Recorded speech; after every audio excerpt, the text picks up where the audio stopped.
biasa, saudara. Tuhan ajar, kalau engkau menyambut seorang nabi sebagai nabi, engkau dapat upahnya nabi. Kalau engkau menyambut dia orang benar, engkau dapat upahnya orang benar. Amen. Kalau engkau menyambut seorang yang paling hinaza dengan memberikan air, ya, upahmu besar. Amen. Saudara, mari kita belajar saling menghormati. Hamba Tuhan dengan hamba Tuhan saling menghormati, dilarang saling mendahului kayak biskota. Tapi saling menghormati, saudara. Ya, siapapun yang ada di rumah kita, kita saling menghormati. Apalagi suami dan istri. Kalau suami dan istri tidak pernah menghormati, lah ini parah, saudara. Ya, istri dianggap pembantu. Padahal kalau saudara menganggap istri sebagai pembantu, bapak-bapak, suami-suami di sini dengar, doamu tidak pernah dijawab oleh Tuhan. 1 Petrus 3 ayat 7 mengatakan begitu. Kalau suami tidak menghargai istri sebagai teman pewaris, doamu tidak akan didengar sama Tuhan. Saudara, sebentar sedikit ini dulu ya. Kira-kira Bapak Ibu pernah nggak menghormati suami istri atau mengatakan sayang gitu ya? Memang kalau kita kan jarang ya, sayang, beb gitu. Tetapi coba baca Kidung 1 ya. Kidung 1 ayat 15. Coba suami dulu nih ngomong ke istrinya. Kidung 1 ayat 15. Kalau ditampilkan ya ini susah nggak? Biasa ya. Bawa Alkitab ya. Kidung 1 ayat 15 dulu ini. Ini kita keluar sebentar supaya tadi Tuhan arahkan kita untuk saling menghormati, terutama suami istri. Ayo suami, ngomong dong sama istrinya nih. Ayat 15. Pandang istrinya, jangan pandang istri orang lain. Sebentar Pak, yang bawa Alkitab ya. Ini kita lihat dulu Alkitabnya bisa dibukakan Mel. Kidung Agung. Ya, Kidung Agung 1 ayat 15. Ya, itu coba diperbesar, bisa nggak? Kidung Agung 1 ayat 15. Ini bagi suami dulu, lihat istrinya ya. Wah, tuh diperbesar tuh. Waduh. Kidung Agung Pak 1 ayat ke 15 John. Ayat 15. Nih, Pak. Ya, tadi kan ayat 15. Ya. Nih. Coba sambil pandang istrinya. Suami-suami ngomong yang seru. Bilang. Lihatlah. Cantik engkau. Bener gak? Cantik gak? Benar. Dong. Manis gak? Manisku. Ah, yang bener. Engkau. Kelihatan. Ntar di rumah mama jelek banget. Hitam lagi besar gitu. Bagaikan Lihatlah cantik engkau manisku. Sungguh cantik engkau. Pernah gak suami ngomong seperti ini? Enggak. Belum kan? Nanti di rumah ya. Sekarang suami, sekarang istri. Ayat 16. Pandang suaminya Bu. Pandang, nah, ngomong. Lihatlah tampan engkau. Tampan. Lihatlah tampan engkau kekasihku, sungguh menarik. Saudara, kalau suami istri saling menghormati dengan mengucapkan kata yang baik, yang sayang, saudara, maka suami dan istri itu awet muda, saudara. Ya, wajahnya penuh kemuliaan, tidak akan bertengkar terus. Amin. Lah kalau yang diucapkan maaf kebun binatang kepada suami dan istri, saudara sudah menghina sang penciptanya. Iya, betul. Suami harus bertobat, Bertobat, Pak. istri juga harus bertobat, anak-anak juga harus bertobat, saudara. Next, kita kembali ke tadi, saudara. PowerPoint tadi, ya. Allah tidak membedakan orang. Iya. Masih ada yang ragu nggak? Ini bener istriku tuh gak sih? Ini bener gak suamiku gitu? Nah, saudara, capek deh kalau masih sekarang seperti itu. Kalau kita bisa menghormati satu dengan yang lain luar biasa, dan Allah tidak membedakan. Dan kemudian saudara, kita harus mengerti kuasa Allah. Allah menghendaki Anda bebas hutang. Next, yang ketiga. Allah menghendaki Anda bebas hutang. Jadi, Bapak Ibu dikasih Tuhan, kalau tadi kita urutkan ya, coba Anda mengatakan nama Anda dalam kalimat berikut ini, ya. Allah menginginkan Ari Nugroho menjadi bebas hutang. Ya. Saudara ucapkan nama saudara sendiri, supaya saudara sepertinya menguatkan diri saudara sendiri, dan saudara mulai bangkit dari hal ini, dan saudara mulai percaya bahwa Allah sanggup membebaskan hutang saudara. Mari ucapkan bersama saya 2, 3. Allah menginginkan Ruby menjadi bebas hutang. Haleluya, kita beri tepuk tangan bagi Tuhan Yesus. Haleluya, haleluya. Haleluya. Allah sendiri menginginkan saudara bebas. Yes. Masa saudara mau utang terus, beli daster utang, beli sepatu di utang, apalagi saudara tanya. Kita belajar untuk di tahun ini kita mengalami perkara yang sangat luar biasa, saudara. Karena saya sangat menyadari bahwa persaingan penyembahan kepada Allah itu adalah mamon, saudara. Kalau kita tidak bisa mengelola mamon, uang dengan baik, dengan benar, saudara, maka itu akan menjadi kita jauh dari penyembahan kita kepada Tuhan. Karena segala cinta akan uang itu adalah akar segala kejahatan. Saudara tidak perlu takut, tidak bawa uang hari ini tidak perlu takut, saudara. Apa yang kamu makan besok, apa yang kamu minum besok, tidak perlu takut. Bangsa-bangsa mencari sama, tapi carilah dulu kerajaan Allah dan kebenarannya. Maka semuanya pasti akan dilipat gandakan dalam bahasa ini. Bahasa Cinanya, saudara, itu dimultiplikasi. Ditambahkan itu dimultiplikasi dalam bahasa Mandarinnya. Jadi, cari dulu kerajaan Allah dan kebenarannya. Saudara, mau cari uang di mana? Mau nambah uang apa? Bangun pagi, pulang petang, padahal Tuhan mengasihi, memberkati orang yang dikasihnya pada waktu tidur. Jangan mengandalkan kekuatanmu. Engkau cari Tuhan, cari kerajaannya dengan apa? Saat teduh, baca firman, menyembah tadi, saudara, memuji menyembah, itu sangat menyenangkan hatinya Tuhan. Amin. Karena Tuhan itu hadir di atas pujiannya.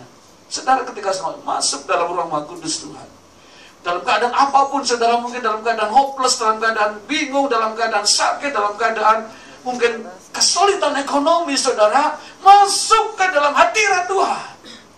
Puji Tuhan, puji Dia, sembah Dia, saudara. Di ruang Maha Kudusnya Dia akan memberikan perkara-perkara. Saudara, ada jalan masuk ke hadirat Tuhan. Di tengah hadirat Tuhan sudah akan dapatkan jalan keluar. Dulu jalannya keluar, dulu jalannya keluar. Nanti Bapak Ibu baca tentang pergumulan Asaf dalam Mazmur 73. Ya, bagaimana Asaf bergumul, ya, tentang kok orang saling menderita, ya. Kok orang benar semakin benar kok menderita. Tetapi orang yang bebal, orang yang bodoh kayaknya gemuk-gemuk gitu, ya. Kok saya semakin benar, semakin ingin dekat sama Tuhan, kok semakin susah hidup saya, ya, sampai dia iri, sampai dia marah, sampai disuruh Tuhan, kamu masuk, ya, dalam pergumulan dan pengharapan, masuk di dalam hadirat Tuhan. Ketika dia masuk di dalam hadirat Tuhan, ketika dia masuk dalam tata sucinya Tuhan, kemudian Tuhan perlihatkan nasib orang benar dan nasib orang fasik, dan Tuhan menyatakan kemuliaannya. Dan Dia menulis, sekalipun dagingku dan hatiku habis lenyap, gunung batuku dan bahagianku tetaplah Allah selama-lamanya. Amin. Sebab sesungguhnya siapa yang jauh daripadamu akan binasa. Kau binasakan semua orang yang berzina dengan meninggalkan engkau. Tetapi aku suka dekat pada Allah. Aku menaruh tempat perlindunganku pada Tuhan Allah, supaya dapat menceritakan segala pekerjaannya. Asaf menulis Mazmur 73 ayat 28, ayat 27. Di sana dia mendekat kepada Tuhan. Dan dia menemukan jalan keluarnya, saudara. Kalau Allah sendiri membebaskan Anda bebas hutang, ya, maka saya ingin ajarkan sekarang next. Tadi saya ringkas, ya.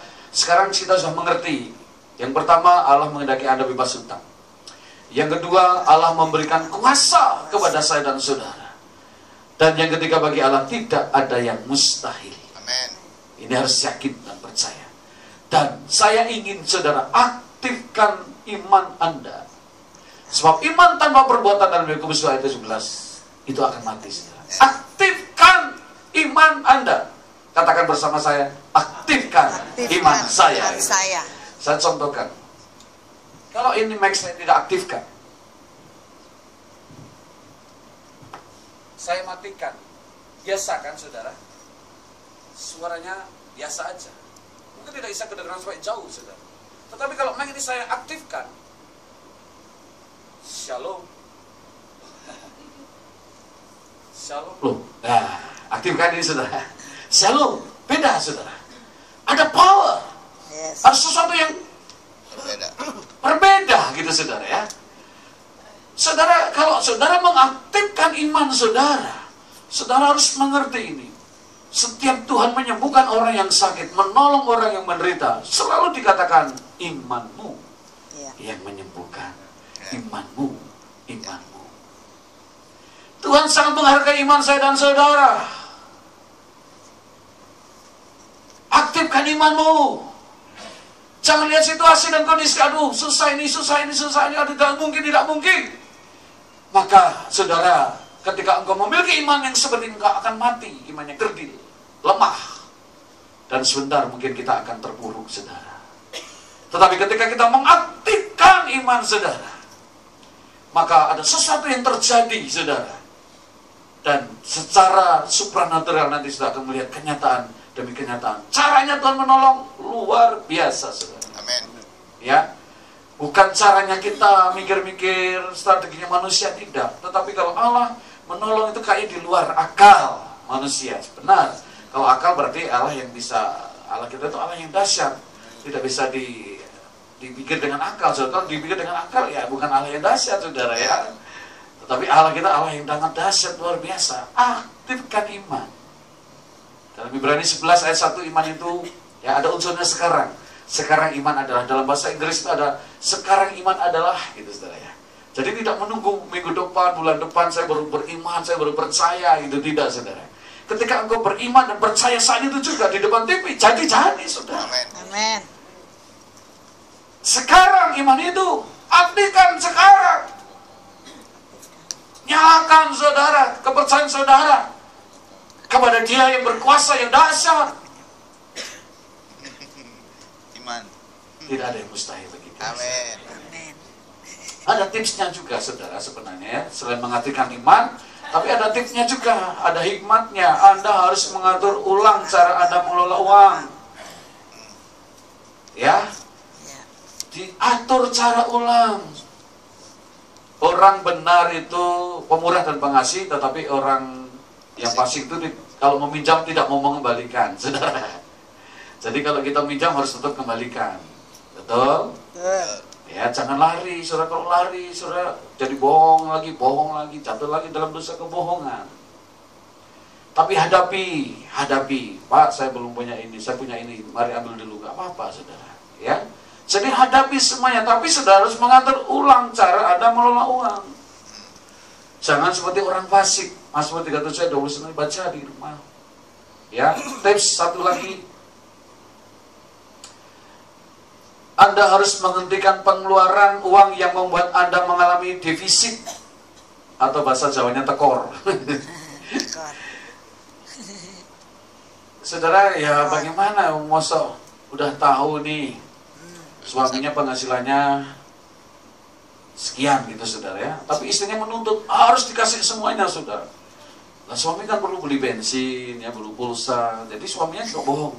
Jadi habis gajian saudara, ada suami-suami yang uangnya tidak diserahkan ke istrinya semua, tapi diumpetin di kaos kaki saudara.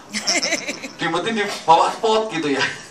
Istrinya tahu, diambil ya, terus diajak makan bakso. Umar, makan bakso ya. Kok gak ada uang yang bayar? Ya harus makan gitu. Mau makan di potmu gitu. Jadi suami-suami akhirnya berbohong sama istrinya, tidak saling menghormati kayak tadi. Sayang-sayang udah tak ada lagi saudara ya. Tidak ada kata cantik lagi. Jadi akibatnya kalau kita tidak bisa menghentikan pengeluaran uang, ya saudara harus tahu ya, ibu-ibu